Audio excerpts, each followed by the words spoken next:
Hello and welcome to Safe Stocks. I am Tanushree Banerjee, editor of Equitymaster's Blue Chip Recommendation Service, Stock Select. If you are familiar with Warren Buffett, I am sure you have not just heard and read his views on stocks and value investing. The legend, who has an unbeaten track record of investing in stocks and holding them for decades, has always had pretty unusual views on gold. In fact, about a decade back, in 2009, Buffett elaborated on his views on gold in his very popular annual letter to shareholders of Berkshire Hathaway. Here is what he wrote. Today, the world's gold stock is about 170,000 metric tons. If all of this gold was melted together, it would form a cube of about 68 feet per side, and that would comfortably fit within a baseball field. At $1,750 per ounce, gold's price as I write this, its value would be $9.6 trillion. Call this cube pile A. Let's now create a pile B costing an equal amount. For that, we could buy all of US's cropland plus 16 ExxonMobils, which was then the world's most profitable company, earning more than $40 billion every year. After these purchases, we would still have $1 trillion left over. Can you imagine an investor with $9.6 trillion selecting pile A over pile B? So what Buffett basically meant was that why would anyone with loads of cash like he had choose to buy an asset like gold, which was devoid of growth and cash flows? But that was a decade prior to COVID-19. So did the pandemic force the octogenarian legend to have a 360-degree change of view? Well, at least that's how the media is projecting it. I'm sure over the past weekend you have read enough headlines taking pot shots at Buffett, finally acknowledging his mistake in not buying gold. But is this truly a case of error of omission, as Buffett would call it? Is the exposure to gold significant? And is Buffett actually seeking to move out of stocks and into gold, just because he has sold few banking stocks and taken some exposure to the yellow metal of late? Let's find out. First, let's look at what kind of exposure has Buffett taken to gold. Warren Buffett's Berkshire Hathaway recently bought 21 million shares of Canadian gold mining company Barrick Gold.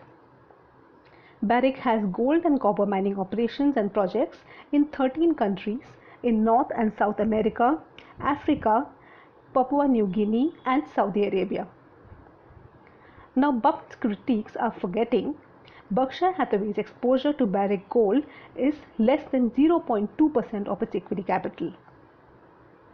Gold mining companies are businesses with cash flows, and they are not commodities. So Barrick Gold is not a commodity like gold. Barrick is a value buy. It trades at less than 11 times trading 12-month earnings. And Barrick pays a growing dividend. The current dividend yield of the stock is 1.2%. So we are not really talking about Berkshire buying bricks of gold here at lifetime high prices. But it's a strong business with regular payouts.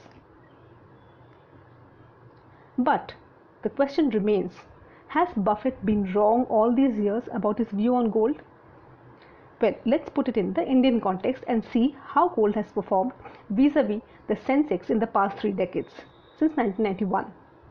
As this chart shows you, the CAGR on gold is quite healthy at 9.1% and has been a good inflation hedge. But the CAGR on the Census has been even better at 12.9%. If I were to make this comparison of gold versus the S&P 500, the index in the US, the index would still outperform the yellow metal over this period. So why are investors falling head over heels to buy gold?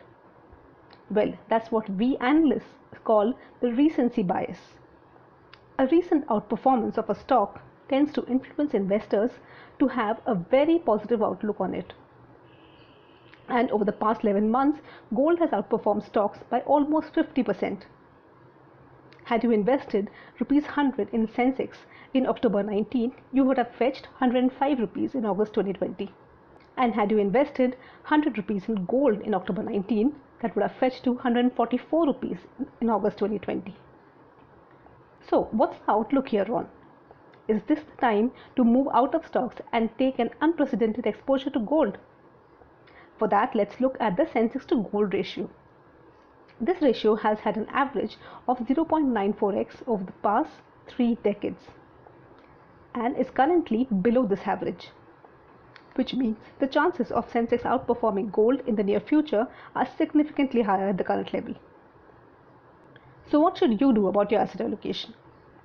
Here are the steps that we at Equitymaster recommend to our readers. Now this is the hierarchical asset allocation pyramid, so please go from bottom to the top. Keep emergency cash at hand and cash to invest during market correction. Take your gold exposure up to the suggested allocation. Book profits in vulnerable businesses, but hold on to the safe stocks that have the ability to compound your returns over the long term. So I would certainly not recommend exiting stocks completely or taking an excessive exposure to gold at the current levels. About safely picking stocks, here's what I would like you to remember. While buying stocks in this sharp bull market, beware of false profits, companies that are posting false kind of returns. Look for lean balance sheets. Beware of managements with a bad track record of capital allocation. Allocate right and keep individual stock exposures limited. Go for stock-specific bargains, but beware of value traps. I have been writing about safe stocks and asset allocation regularly in Equitymaster's free newsletter, The Profit Hunter. In case you have changed your asset allocation over the past few months, especially to stocks and gold, please do share your view and feedback in the comment section of this video. Take care. Thank you.